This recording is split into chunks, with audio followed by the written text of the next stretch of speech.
Meet SV Boney's SV555, a precision engineered astronomy lens for astrophotographers. At the heart of this lens is the Petzval design, built with 5 elements in 3 groups, delivering sharp stars across the field of view, so no extra field flattener required.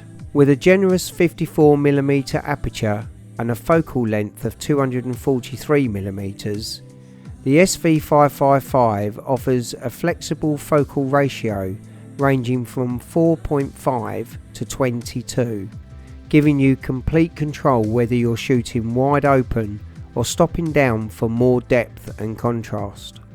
Fully multi-coated optics ensure maximum light transmission and reduced reflections, enhancing both contrast and colour fidelity in every shot. Focusing is smooth and precise, thanks to the integrated helical focuser, perfect for dialing in that critical sharpness. And with the 44mm image circle, the SV555 easily covers full frame sensors, making it a dream for DSLR and mirrorless shooters.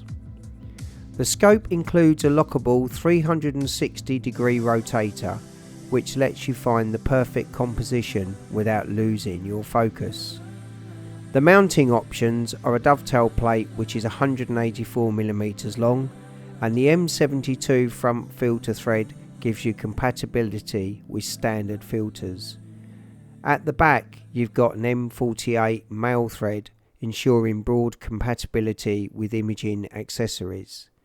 All of this comes packaged in a lens that weighs in at just 5.4 pounds or 2.45 kilograms, 2.7 kilograms if you add an EAF focuser, with the equipment that they provide for mounting it.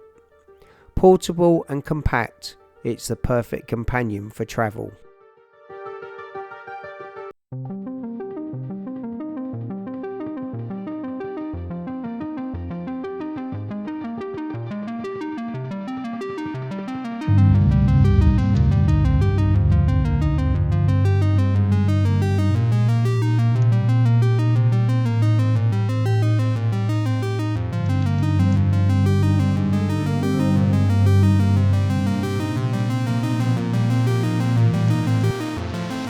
Okay, so we're basically ready for this evening. I'm going to put cover over this now, and what my plan is to actually do a live feed of testing this out for the first time, so I'm looking forward to doing that.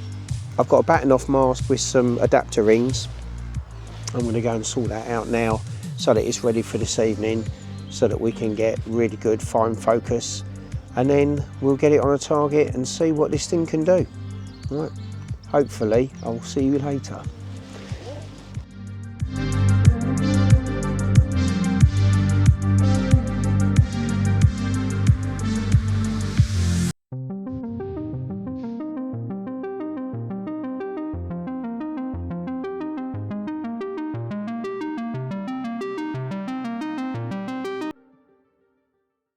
Okay, so I'm in PixInsight, and I've got 2 of the images that I took with the SV Boney SV555. I've got a shot with a full frame colour camera, the 24 CFX of Orion and Horsehead Nebula. I've also got the Casper the Friendly Ghost down there. So a lot of stars in this. And I do remember seeing on Trevor Jones's video that he had some weird shape on his stars. I don't seem to have that. So I'm not sure what he had wrong with his unit, but the stars to the corners, they look good. They look round to me. No weird shapes, no obvious problems. A little bit soft there, but we'll have a look at that when we get into the editing. And then I've got a jellyfish nebula here, which I took with the 533, and again, nice round stars, everything's there, lots of stars in the field, so it would definitely work to get them down, especially on this wide field of Orion, so we can sort of reveal more of the background. So all I've done at the moment is a crop and I've run Graxpert just to get rid of any main gradients. So I'm going to do a very quick process on these. I'm not going to go in depth. I'm just going to do some basic things to get a look at the images. So any questions that you've got on the processing, please let me know in the comment section below. But I'm going to use a few tools that you might not have, but I would recommend looking to get them because they are exceptionally good. So Rust Chroman, first of all, is Exterminator. Set of tools, we've got Blur Exterminator. So I'm going to run correction on both of these. I'll just let it run in its on its normal time, so a few seconds. We won't do any fast forwarding unless anything takes a particularly long time, but we'll run a correction.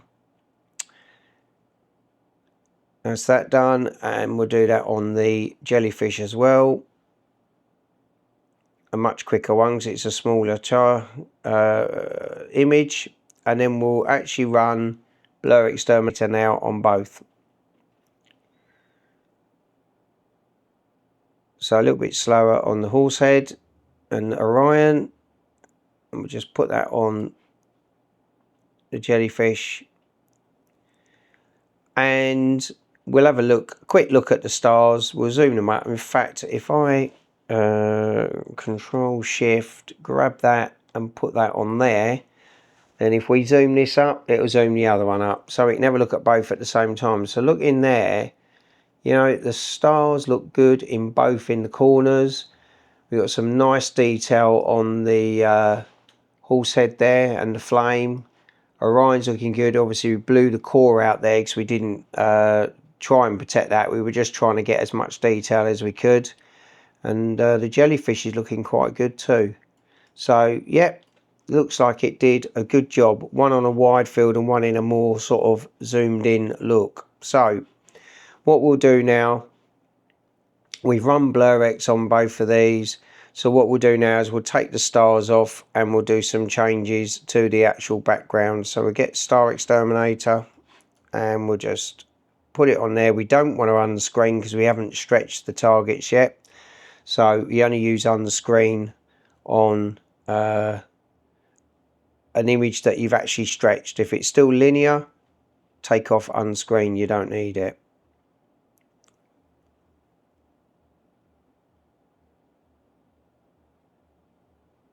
So it's just running through.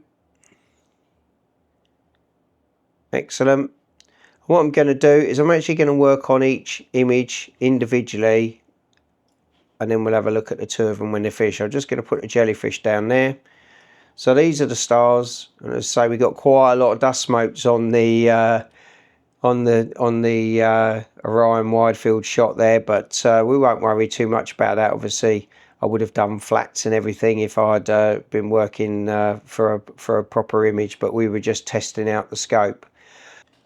I'm going to be using some tools by SETI Astro, and if you don't know this person, they've got a YouTube channel. His name's Frank, very talented guy, and he's written a load of scripts, and they're very good and very useful for time saving, which I'm going to be doing here. But I use his scripts all the time anyway. I think they're exceptionally good. So here we got the stars, way too many. So what we'll do, we'll just F12 that, bring that down, and then on the scripts under SETI Astro, we're going to go to Star Stretch, and this is a great little tool. We can put up the preview, stretch it out so we get a nice big view. We can say, let's look at the whole of the stars. And we've got loads on there, and it gives us sort of a standard stretch and everything. I'm going to remove the green. We can have a look at that and see how that looks. Refresh the preview. It's taking the green off of that star there. But I want to bring these stars down, so I'm going to drag this down to about 4 to start with. Have a look. That's a bit nicer. Let's bring it down a bit more. Let's try 3. I think that could be too much though. Oh, I don't know actually. That's not too bad. That looks a lot less busy. That'd be quite nice. If we want to boost the colours, we can, but I'm just going to leave it at the 1, which is its default. and I'm just going to execute that, and that's going to give me a set of stars there, and I'm going to call that stars. The only reason why I've got that is I use a formula on the right in pixel math that I've got saved, and you need the two names of stars and starless for it to work. So this one will become starless. Okay, and again I'm going to go back to SETI Astro. There's lots of stretching tools out there, but they have a statistical stretch here tool which uses the mass of the actual image, and it is brilliant to give you even if you just want to use it as a starting point, it is perfect. So let's refresh the preview, and you'll see that it's giving you a bit of a stretch. Now we've got a convergence. I always put the automatic convergence on, and I normally like to bring the background down a little bit. 25 is the starting point. I normally find a little bit of a lower number gives me a better background. You say that took that down a bit, and I want to give this a curves boost. So we're going to go to about, let's try 14. Let's just see what that does. That's quite nice. Maybe take the background down a bit more to 20. So you can play about with this, obviously to your taste, what you'd like. That looks quite nice. I'm going to execute. Now, I only use this as a starting point. It wouldn't be my finished stretch. This is just to get a basic stretch on the image so that we can see what we've got and what we're doing. Let me just stretch that up. So we got a few dust motes and that, but you know, the details there, looking quite nice. Orion's there, looking good too. Right, so what I'm going to do now is literally call up some curves, do a few little curves adjustments, nothing major. So get up a preview. I'm going to just give this a little less curve.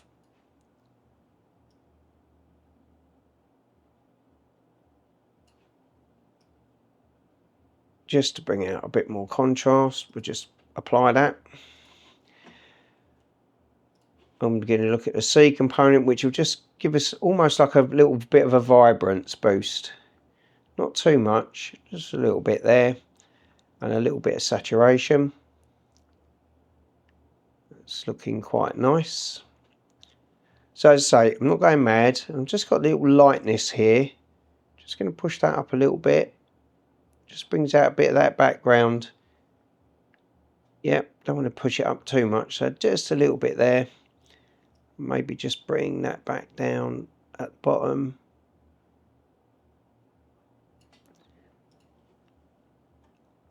Okay. We're not going to do too much. We'll leave that there as we close the preview. So, yeah, there's quite a nice bit of detail in there. Lots of dust detail on Orion there, excuse me. So that's quite nice. A little bit of noise on there. But what we're going to do now is I will apply noise exterminator to this. I just have to drag it across. It's on the other side of my screen at the moment. So we'll just apply that to the starless.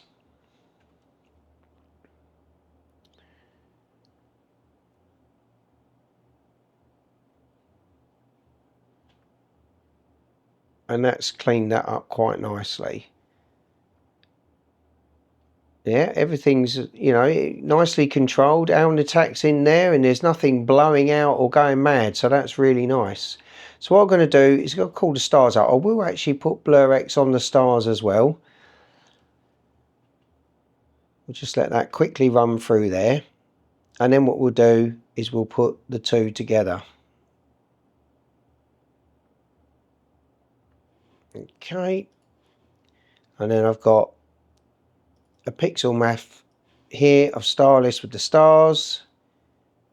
We just put them together, close that, and we can just shrink these down, and there we have an image. It looks quite nice actually, some nice detail there, lovely and clean. The stars look really good. You know, we've got some brightness there. Look, some diffractions coming off there, but quite like that actually. There's some lovely detail in there considering it's such a wide field shot. Orion looks really nice. Got a running man there, the colours are good. You know, and we've hardly done anything to the processing here, but what's nice is the stars look great.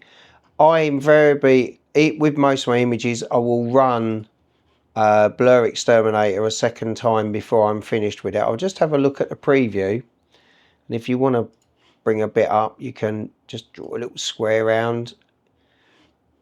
Okay, that's before, that's after, so it just tightens it up just that little bit more and definitely improves the image even further without going too mad. So I'm just going to run Blur X a second time, and I'll share this image nice and big at the end of the video so you can have a look at it.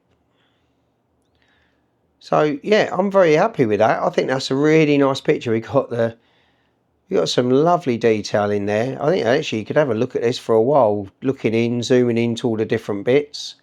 But let's put that together there. That's over there. What I'm just going to very quickly do is I'm going to just quickly change the names of these, because if I don't, I won't be able to use stars and starless again. So I'll just put some numbers on them, and that gets them out, and we'll bring the jellyfish up, and we'll do the same here. We'll have a look at the jellyfish. So we've already applied Blur X to it, so it looked quite good, and it all looks very interesting at the moment, but not as good as it could. So we'll get Star X and we'll take those stars out. First step. Now obviously when I'm doing an image that I've been working on for some time, I'd spend quite a long time with little bits, and this is a very crude processing that I'm doing at the moment, but you still get good results from it, and it doesn't take an age, so it's quite good. This is a lot of the time what I would do while I'm working on an image, just to see how it's coming along. So I'm going to call them stars, and I'm going to call the starless bit starless. So we'll knock the stars back, we'll get up SETI Astro's star stretch, pull it up there, pulled it down, we'll turn the preview on. It always shrinks back actually, so you've got to turn the preview on and then make it big. We'll have a look at the fit to preview so we can see all the stars. Okay, whoops, if I refresh preview it might help. There we go. So they're not too bad actually. I mean, the stars are not as strong on this one as they were on the Orion shot. I'm going to remove SCNR to get any green out, and I'm just going to pull them back a little bit, not too much. Let's refresh that. I mean, the jellyfish can look nice. It's got a lot of nebulosity in it, so taking the stars out does help accentuate that. Okay, that looks good. Let's execute that. And while I'm here, I can quickly run Blur Noise Exterminator on there. And then we can shrink them and they're ready for use. Put them there. This looks quite noisy, quite messy, so we'll work on this now. So we get, again, SETI Astro's statistical stretch. We'll get the preview up, pull it down, then we can have a look at the whole thing. Yep, looks quite good. So we go automatic convergence, and I'm going to bring that down. I'm going to try actually to take it to 20 straight away, I think. Let's have a quick look at that.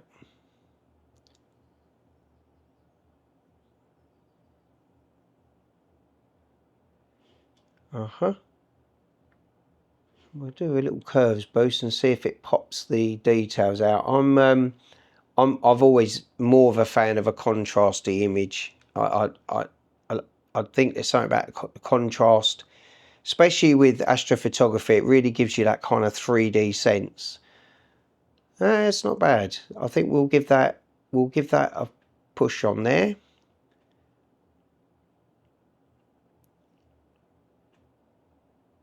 And STF has been disabled, so we know it's done. And it's very noisy, so what we'll do is we'll get noise X on there, and that will give us a nice clean image to actually look at.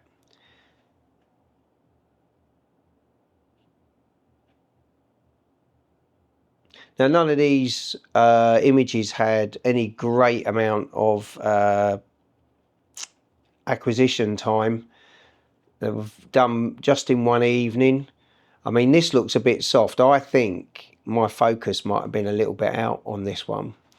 I didn't do any curves adjustments with this, so let's have a little look. Even though we've done the noise, we'll have a look at the curves and see if we can just pull out a bit more information on it. Let's just get a real preview up. Okay, the background is got quite a lot of noise in it, so we're going to pull that down. Not too strong. Let's have a look at the sea, and just a teeny bit of saturation. Well, it's maybe a bit too much. Almost makes me feel like pulling the saturation down. Maybe just see what the lightness does. Let's give that a little bit of a push. Reset that. Okay, it's hard to tell sometimes until you put the stars back in what you've actually got. So let's put them back in.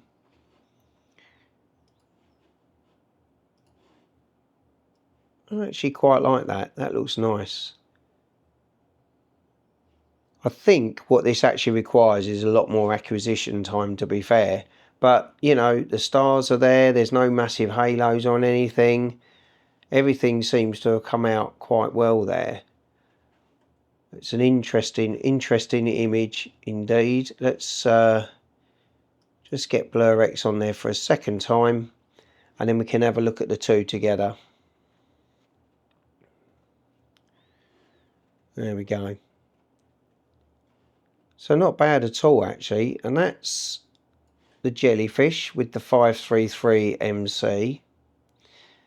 And this is Orion and the Horsehead Nebula with the 24 CFX. Now, when I look at the two images, I do think the wide field has definitely, so that I would say the SV Boney is definitely, you know, designed and made to do wide field, which is really what I would want it for, because it's done a lovely job with the wide field. I would say that pushing it, trying to zoom in on something small, but I don't think I've really done it much justice, because I need a lot more acquisition time. I think with more hours this would be a much cleaner image, especially the background, but I think it's still done quite a good job actually. So all in all, I'm very impressed with it. I think the lens is really nice, and you know, I was in the market for something like this, and I've spoken to SV Boney, and I have decided to buy the lens because I really do like it, and it's ideal for little trips and little outings that I want to do. If I didn't have that, I might be looking at something like the Red Cat or the Ascar, but no, I really like this, and so yeah, I bought one. That's how much I like it. Right, well, there's a bit of crude processing. I'll show you the full images at the end of the video. So the SV555 by SV Boney, I really like. I think for the money, it's amazing. So you're looking at $599 from their site. If you go into my description, there's a link to the scope, and if you put in the code Glenn20, you'll get an extra $20 off, which makes it even more of a fantastic purchase. I've really liked using it. As I say, this one's mine now, and I can't wait to get out and get some lovely wide field shots with it. SV Boney did change some things on this model following a review by Queeve the Lazy Geek. There was some focusing issues. And it seems here that SV Boney's customer care is really second to none. They went away, they made some changes, they put some extra strokes in the focuser so that there was no problems with focusing. And then anybody that had the old model, they basically allowed those people to return those scopes free of charge, and then they replaced them with the new model. So I'm quite confident that if you did have any problems with their scope, contact them and they'll be, you know, really quick and pleased to correct any mistakes or any problems that you have. I haven't had any issues with this one at all, so I can only give a good response on it. But anyway, I hope you've enjoyed the video. I'd like to say thank you to all of the people here. Without your extra support, my channel wouldn't be able to be as successful as it is. But thanks to everyone that subscribes. If you haven't, think about it. It'd be lovely to have you on board. And please check out my Discord link up below, where you can talk to me, share images, and we can build an astro community. Until next time, please take care, and I'd like to wish you all clear skies.